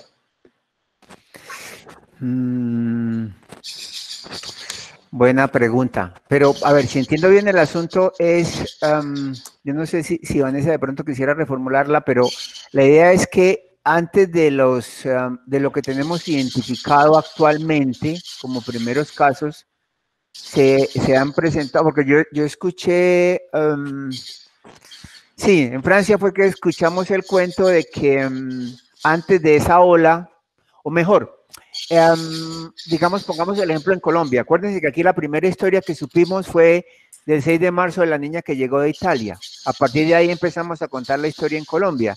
Pero antes de esta chica de Colombia, que fue la primera que se pilló, supongamos que apareció después con base en un interrogatorio, con base en, por algunas circunstancias se pillaron después que otra persona que había llegado antes que la niña de Italia tenía la infección, por un estudio inmunológico. Esa es la parte, si esto es lo que nos está preguntando Vanessa acerca de lo que pasó antes en Francia y Estados Unidos, esa es la parte precisamente que les mostraba en los rojos de lo desconocido. ¿Cómo es la caracterización inicial y cómo llegó?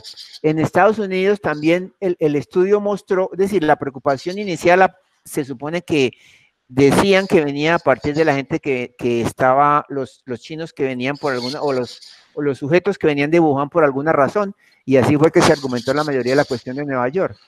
Pero hacia el este, hacia California, hay los estudios recientes han mostrado que allá, y eso sí es caracterización genómica del virus que llegó por allá, no se sabe muy bien de dónde llegó, pero es diferente del de la costa oeste, y están, de hecho, en menos intensidad y en menos magnitud. Entonces, si tuviésemos esa información completa, claramente eso sería necesario para poder hacer toda esa construcción matemática de los desenlaces a corto plazo y de los desenlaces a largo plazo, pero eso la verdad es que no lo tenemos, no lo conocemos todavía. Les recuerdo, Mario, tú nos puedes compartir nuevamente la página o el portal donde está la caracterización genómica del virus y cómo se ha diseminado a lo largo del mundo. Si nos puedes compartir, por favor, Mario, nuevamente para que miremos ahí que la teoría o lo que han encontrado en Colombia los estudios del Instituto Nacional de Salud es que hay dos posibles fuentes diferenciales del virus que llegaron a Colombia. Una que llegó tal vez por el sur de América procedente de Chile, a su vez de Suiza, y otra que llegó en una, no sé, segunda colonización negativa de los españoles. Ya la busco, profe. Me parece interesante que el profesor Fabián Jaimes mencione el principio de parsimonia o la navaja de Ockham, un monje franciscano del siglo XIV, porque la tendencia a complejizar los modelos y las cosas. ¿Qué opinan? Giuseppe, gracias Giuseppe y bienvenido. Qué bueno verlo por acá. Fabián, usted que está dedicado a la filosofía, ¿qué dice? Sí. Claro, claro, eso es muy clásico y lo vemos mucho, es decir, lo utilizamos mucho en la enseñanza de la medicina. Hay diferentes expresiones del concepto de la Occam-Rattle. Si usted tiene muchos síntomas en la consulta, si tiene muchas condiciones clínicas, busque la manera de que eso se agrupe en una sola cosa. A ver, de pronto en los viejitos, muy viejitos, o en los pacientes con infección por VIH, ese asunto se mezcla y uno sí puede venir al tiempo con todo. Pero en general, en la apreciación clínica, este principio es extremadamente útil porque de esas, digamos, miradas sencillas, es bastante factible entender con cierta naturalidad los procesos biológicos.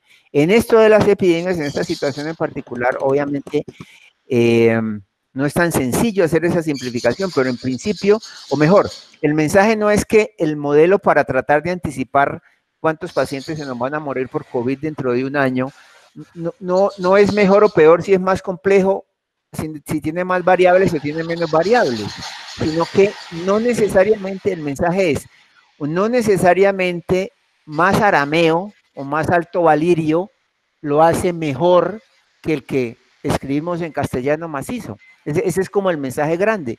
Claramente en algunas situaciones necesitamos mucha más complejidad en la manera como tratamos de entender la realidad, pero siempre es más fácil que nosotros digamos, que nosotros caractericemos la edad de una población con el promedio, en vez de un modelo mucho más complejo que muestra no solamente cómo es el promedio, sino cómo es la media móvil de la edad, de acuerdo con cuando van pasando los días, etcétera, etcétera, etcétera. Un asunto ahí, Héctor Iván, un asunto ahí es que pues no se trata de tener un hijo de mil variables, sino que es, digamos, el conocimiento del experto, el investigador, va a permitir identificar las principales variables, cuando uno dice principales, como las que más ayuden a explicar el desenlace, porque meterle un montón de variables, probablemente cada una aporte un poquito al cambio del desenlace, a la probabilidad, etcétera, pero el asunto está también en, con el conocimiento del fenómeno, lograr identificar cuáles son esas variables. Cuando hablamos de modelos parsimoniosos, mínimo número de variables que me expliquen el máximo del desenlace. Y el asunto es eso, porque es que a veces le queremos meter a un modelo un montón de variables que sí, ayudan ahí a explicar un poquito y pueden cambiar algunos indicadores estadísticos que le dicen el modelo es bueno, pero el cambio es mínimo y no vale la pena volver una cosa muy compleja cuando realmente con menos variables puedo tener una buena representación del fenómeno. Pero, Gilma, el problema es que no conocemos cuánto de esta pandemia conocemos, obviamente cada vez más, pero conocemos muy poquito, y entonces, eso sí lo soluciona.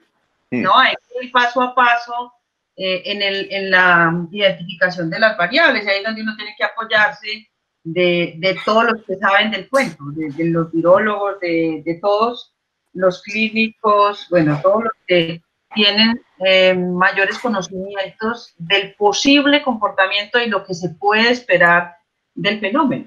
Es ahí, por eso yo insisto, al principio todo el mundo quería hacer modelos sin conocer a fondo el fenómeno, y es difícil que, por ejemplo, un matemático solo se siente a construir un modelo si no conoce bien detalles del fenómeno que le permitan sospechar que otras variables pueden estar involucradas.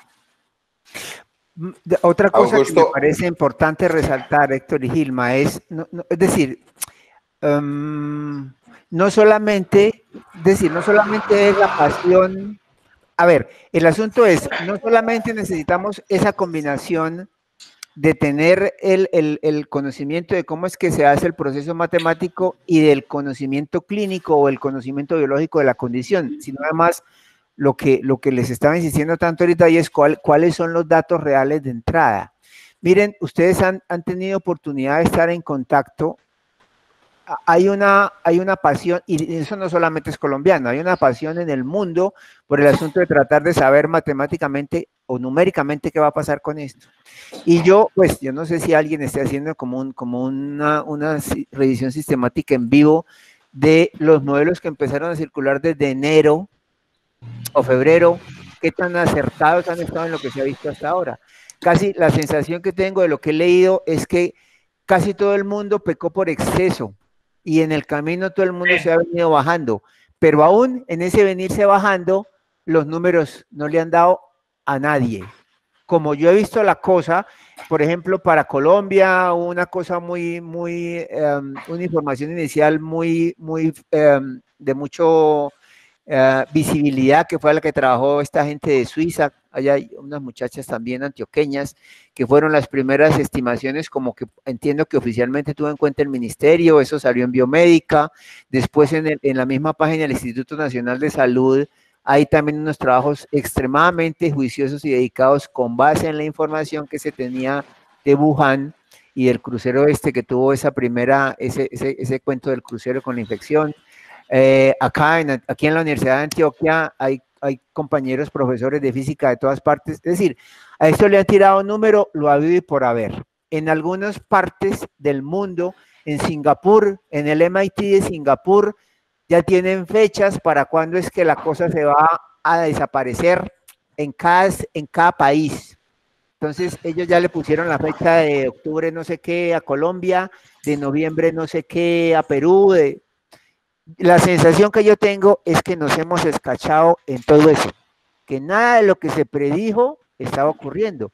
Y establecer, que es lo que me parece arriesgado, tratar de establecer. Yo quisiera ver para Medellín al menos un muñequito como el que les mostré en la primera diapositiva. Tratar de establecer. Nos lo quedó debiendo, Fabián, nos lo quedó debiendo.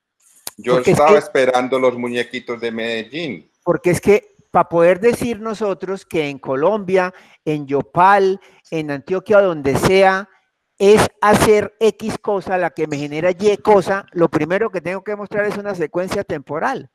Lo primero que tengo que mostrar es, mire, el primer síntoma ocurrió en tal día ya no volvimos a reunirnos, en tal día los mandamos para la caleta.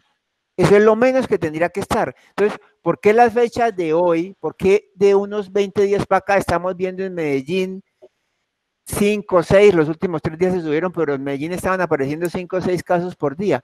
¿Eso qué reflejaba temporalmente? Esa es mi preocupación. ¿Cómo establecer esa secuencia temporal que trata de explorar no es solamente, pues, me perdonan a hablar así como mal de la región, pero es que no es solamente decir que los paisas son muy berraquitos y que siguieron desde que los pacientes llegaron infectados, se les fueron para la casa y eso ¿dónde está documentado? ¿Cuál es la referenciación de eso? ¿Cuántas personas tenían dedicadas a hacer realmente el trabajo de campo, de documentación? Eso tiene que estar escrito en algún lado, mano. Entonces, para poder trazar un después, tenemos que tener explícito un antes que nos permita llegar allá. Yo creo que todos los modelos que se han hecho hasta ahora, o por lo menos la mayoría de los modelos, han estado muy escachados y muy escachados hacia arriba, hacia sobreestimar los números de infectados, los números de hospitalizados, los números de UCI y los números de muertos. Entonces, es como en los experimentos clínicos. Cualquier cosita es cariño. Cuando usted en el grupo de control está jodido con el 70% de mortalidad, cualquier cosita que le haga se lo baja al 50%. Entonces, si yo creía que en Colombia íbamos a tener en 3 meses o en 6 meses 4 millones de infectados y en 3 o 4 meses no tenemos sino 20,000 infectados, es fácil decir, eso es porque nosotros somos muy berraquitos, pero es que usted cómo sabía que los 4 millones de infectados realmente iban a ser esos 4 millones de infectados para poder decir que fueron los berraquitos los que bajaron de 4 millones a 20,000. Entonces, yo creo que todos esos modelos previos, o su gran mayoría de modelos previos, tenían demasiados supuestos irreales, demasiados supuestos no verificables, y las comparaciones ahí en adelante se nos chocolatean. Así de sencillo. Hay una pregunta de Mauricio sobre cómo diferenciar que los modelos iniciales estaban exagerados del efecto de las diferentes intervenciones que se han implementado. Y yo aquí quisiera hacer una observación. Está pasando el carro de la basura, entonces por eso el ruido. Y es que la utilización política que han hecho los gobernantes de esos descaches. Precisamente, si usted en Medellín decía en algún momento que si no nos íbamos para la caleta, como dice Fabián, vamos a hacer 2 millones los infectados, hablaba de no, tal vez 800.000 con algo así como 30.000 muertos, el alcalde, decir que hoy solamente tenemos muertos por debajo de la decena y número de casos muy bajitos ha sido por las excelentes políticas y las grandes intervenciones que hemos hecho, y además de eso, pues de la supremacía paisa que tanto me fastidia, al menos a mí. Eso lo digo yo como paisa, Fabián, usted que lo diga, usted es santanderiano, entonces no le quedaría bien. ¿Cómo diferenciar que los modelos iniciales están exagerados del efecto de las intervenciones? Buena pregunta. No tengo idea, no tengo idea. Esa es mi duda. Gilma, usted, y los de la UNED, a ver los de la UNED que han hecho esos estudios, ¿qué dicen? Esa pregunta, Mauricio Restrepo, está muy difícil, empieza a estudiar. No, pero pues... No, pero entonces, es que ¿cómo vamos a diferenciar? O sea, esa pregunta de cómo voy a diferenciar si los modelos iniciales estaban exagerados, o sea, si realmente esos modelos iniciales se hicieron bajo supuestos de lo que pasó en Italia y en China. Entonces, empezar a mirar eso, como fueron modelos simulados, ahí hay que empezar a comparar lo que dice Fabián, recoger los modelos iniciales y tratar de comparar lo que se esperaba con esos modelos con lo que ha pasado. Sin embargo, el otro asunto que vos decís, Héctor Iván, es no podemos decir que es que se esperaban 5 millones, pero por las intervenciones fueron 200. Tampoco, porque cómo cuantificar, digamos, el número de casos atribuido a ciertas intervenciones, pues no es tan fácil. Y mirar el riesgo atribuible poblacional o la culpa es de quién, o llámese la culpa o la bondad del beneficio es de quién. Todavía me parece que es muy apresurado con los datos que tenemos para uno decir cómo diferencio esa exageración. Hay que ir comparando los datos que se tomaron al inicio y esa tarea que invita Fabián. A mí me gustaría revisar los modelos que se han utilizado, pero más que los modelos, los parámetros que se han utilizado para construir esos modelos, porque casi que cada publicación uno encuentra parámetros distintos, con supuestos distintos, y a veces uno como matemático se pone en el interrogante, ¿a quién le creo? Entonces ahí es donde uno empieza a llamar al uno al otro a ver quién le da una luz, y eso hace que los modelos que se han mostrado pueden estar unos exagerados, otros pueden valorar el comportamiento del fenómeno. Entonces no es tan fácil. A Mauricio le tocó ponerse a estudiar, revisen los modelos, yo lo invito, y echémosle calculadora y lapicero para que se trate de mirar a ver esas diferencias. Buen tema para una tesis de maestría. Mario, usted que todavía no le ha podido pegar al perrito, a ver si esta sí se lo acepta el gran jefe. No, pero es que eso es el gran jefe Zuleta. Eso es para de filosofía. Lo graduamos de doctor, lo graduamos de doctor. ¿Qué hubo? Zuleta, ¿usted qué tiene que decir? Y Daniel Camilo, que también lo veo muy agachadito por allá. Héctor, acá hay una pregunta tremenda, Héctor. Hay una pregunta tremenda de Alex Rueda. Ya voy, esperen a ver, que es que no puedo pararle bolas a todo el mundo. Zuleta, ¿qué tiene que decir usted de esta pregunta anterior? No, y que tiene que ver con esto, pero de todo es para devolvérselo a mi profesora Gilma. Si usted le pregunta a un matemático cuánto es 3 más 3, él dice 6. Si le pregunta al estadístico, el estadístico dice en promedio es tanto con un intervalo de confianza de tanto. Y a un modelador, él te va a decir cuánto necesita. No.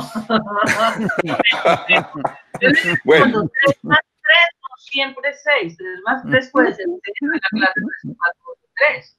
Entonces, deje así. Bueno, Alexander Rueda pregunta, teniendo en cuenta entonces que los modelos mecanicistas usados en este contexto se basan en ideas asumidas sin buena calidad del dato subyacente, por ejemplo, no se sabe realmente la cantidad de infectados, ¿qué opinan ustedes de tomar decisiones en salud pública, como prolongar la cuarentena, teniendo en cuenta los efectos negativos que esto puede tener en la población en diferentes dimensiones, a partir de estos modelos? Por aquí hay varios salubristas, inclusive estaba el decano de la Facultad de Salud Pública. No sé si todavía está, no, ya se retiró, pero aquí hay varios salubristas. Yo no sé, la realidad de lo que uno ve, yo que estos días, como dice Fabián, que salí de la caleta, porque ya me estaba dando el síndrome de la cabaña, me sentía muy extraño cuando salí, pero me llamó muchísimo la atención y por ahí también alguien más que está en el chat tuvo la misma experiencia y la misma impresión, es que los encaletados, los guardados, los encuarentenados somos muy poquitos. Medellín está absolutamente lleno de gente en las calles, con establecimientos comerciales abiertos, con carros circulando, etcétera, etcétera, etcétera. Con utilizaciones de la mascarilla de muy diversas formas, la mayoría de ellas inadecuadas, es decir, pues porque la gente, contrario a las decisiones gubernamentales, no se puede quedar guardada muriéndose de hambre, porque realmente eso es lo que está pasando. La gente se estaba muriendo de hambre porque no tenía de qué vivir. Por ahí les pasé que ayer tuvimos al mediodía en la calle donde yo vivo, en la calle, el apartamento donde yo vivo, una serenata al mediodía de unos mariachis porque tienen que estar tocando en las calles pidiendo plata porque no tienen de qué vivir. Entonces, eso es la realidad es esa, que la cuarentena está limitada, no sé, seguramente ya la habrán medido a muy poquita gente y que ya mucho de la vida se ha regularizado en la ciudad. Y sin embargo uno ve, y ahí sí hay una cosa importante, que los casos en la ciudad, si bien se han incrementado, como decía Andrés, están muy identificados esos focos donde se han presentado. Entonces hay que contrastar también la realidad, las decisiones políticas, los modelos y las predicciones. Héctor, discúlpame. Sí, gran jefe, bien pueda. No tengo la respuesta, pero creo que no se puede dejar pasar la pregunta que hace Rueda de lo de los modelos y de la toma de decisiones. No tengo la respuesta, ojalá la tuviera, pero creo que sí vale la pena hablar un poquito de eso y me pongo a dar solo opiniones. Yo creería que en esto solo el largo plazo es el que nos va a dar la respuesta, quién fue el que se equivocó y quién no. Solo el largo plazo nos va a decir si las medidas funcionaron o no funcionaron, porque es que hoy vemos tal heterogeneidad en el mundo, en las medidas implementadas, en unas son simples recomendaciones, en otras son obligaciones. Yo diría que ningún país en el mundo, no, además que sí hay, pero muy poquitos, pudieron haber tenido simultáneamente en un fin de semana el aislamiento obligatorio, fuera de eso con toque de queda, fuera de eso con ley seca. No sé si algún país dictatorial ha tenido esos extremos. Eso en algún momento habrá que mirarlo. Entonces solo el tiempo, porque esto nos mete en aquel concepto de la epidemiología de lo contrafactual. Yo hago esto, ¿qué hubiera pasado si no hubiera hecho eso? Y en lo que hemos revisado hoy, en la medida en que vamos teniendo más datos, se va a poder decir qué sirvió o no sirvió. Y repito, algo que leemos frecuentemente es que de los modelos no necesitamos lo que estamos pidiendo hoy, que sean precisos, que el intervalo de confianza sea muy preciso, que el número sea exacto. Desde hace muchos años, quienes lo han propuesto en este contexto, lo que dicen es si esos modelos son útiles para que se tomen algunas decisiones, eso a la larga es lo que va a decir si funcionó o no. Entonces lo que quiero dar la respuesta, como para no dejarla en el aire, es esa respuesta el día de hoy. Creo que nadie la tiene, es supremamente importante y solo el uso riguroso de toda la información que se está recolectando nos va a decir. Y que ojalá en esta epidemia no suceda lo mismo que han pasado pasado en las otras, donde resulta que vuelven y siguen vigentes los mismos interrogantes porque no se hicieron los estudios como debían ser fuera. Hay un comentario hay varios comentarios hay varios comentarios, Daniel, discúlpame un segundito, sí. Antes que me olvide, la próxima semana tenemos jornadas de investigación. La sesión de GRAEPI que se pegará a la conferencia magistral que hará el profesor Álvaro Ruiz, uno de los padres de la epidemiología clínica en Colombia, sobre conflictos de interés. Lo segundo, los estudiantes de la maestría que tenían clase conmigo hoy por la tarde ya acaban de tener la clase con esta sesión, o sea que el que no vino, le vi. Y Hernán Mira dice, a propósito de descachadas, oí decir a un intensivista que como ha habido poca ocupación de UCIs, no le creía nada a los epidemiólogos, sino a la puerta de entrada de la UCI. Recién el vainazo sí, yo creo que los epidemiólogos que han hablado tanto durante esta pandemia han pasado del anonimato al desprestigio.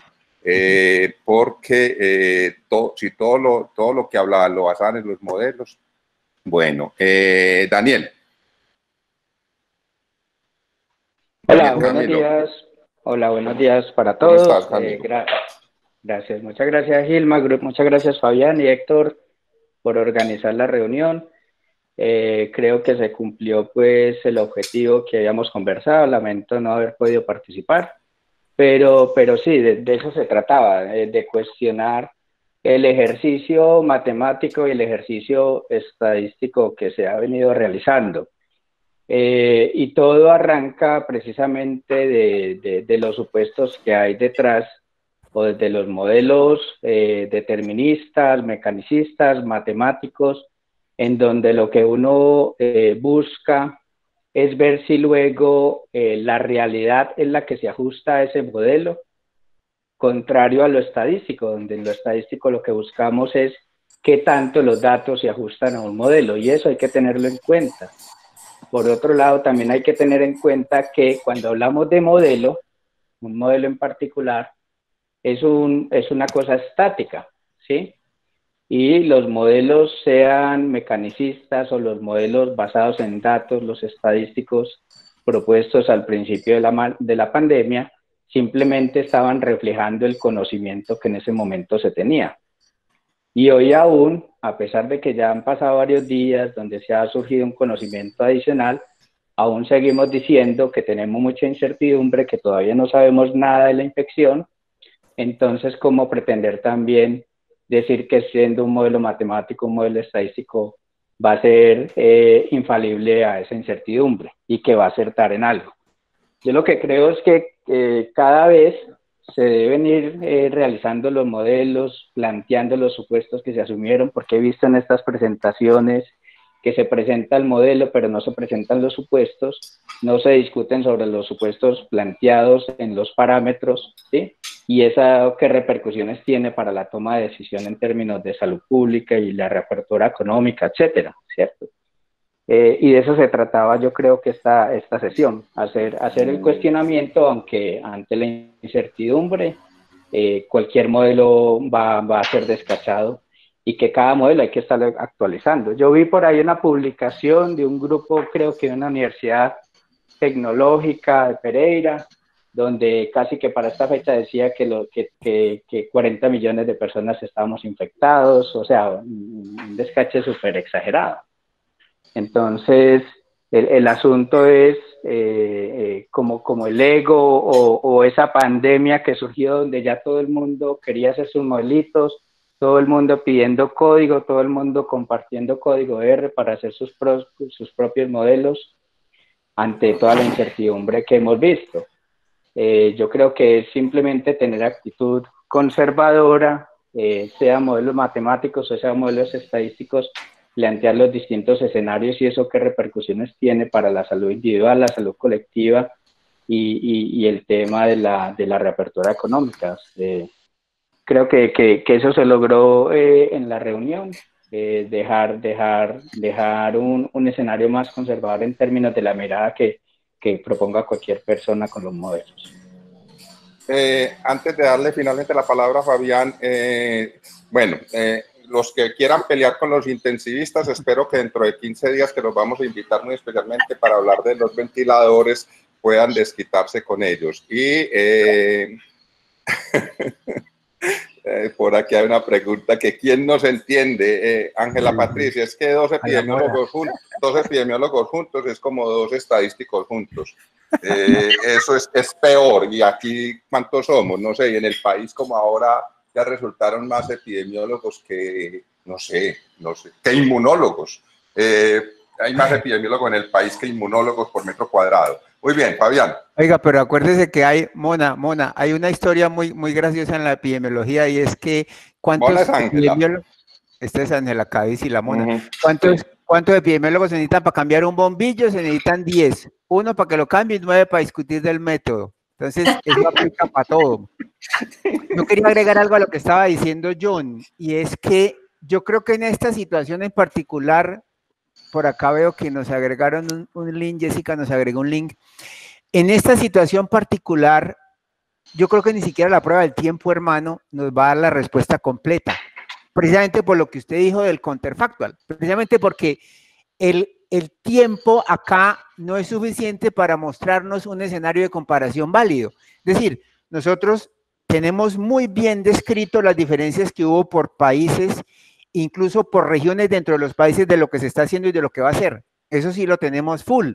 Y el ejemplo del norte de la península escandinava es muy crítico, porque Suecia se comportó completamente diferente de Finlandia y de Noruega. Pero el problema es que aún con la prueba del tiempo, aún dentro de 2 años, la comparación puede ser muy compleja para decir, bueno, estos manes que sí se encaletaron, ¿qué más tenían diferente además de la caleta? Y estos que tienen un sólido sistema de salud, ¿qué más tenían diferente en la cultura de su población? Además de que con los celulares empezaron a seguir la pista desde muy temprano. Entonces, el problema va a ser que aún con el tiempo no vamos a tener la certeza de quiénes estaban. Puede que tengamos más elementos y podemos hacer algún tipo de comparaciones y análisis un poquito más complejos, pero yo creo que aún de aquí a 2 años todavía vamos a estar renegando de que si Bolsonaro, de que si don Donaldo, de que si don Chiquitos entre nosotros. Muchísimas gracias. Esto yo creo que ha sido una muy buena sesión, como todas las otras. Una vez la tenga disponible, la grabación la circularé por el correo, y desde la Facultad de Medicina Comunicaciones hará la edición también para ponerla. Cerrar los micrófonos, por favor. Hará la edición para ponerlo en el vínculo que les he mandado por segunda vez en el chat, para que por favor lo revisen. Les recuerdo, la próxima semana, conflictos de interés con Álvaro Ruiz en las jornadas de investigación, y nos volvemos, nos vemos dentro de 8 días, pero dentro de 15 días retomaremos el tema del COVID. Tenemos ya varias propuestas por ahí. Si tienen más propuestas, por favor, me las pueden hacer llegar, o al gran jefe Zuleta a los correos. Buen día para todos y muchísimas gracias.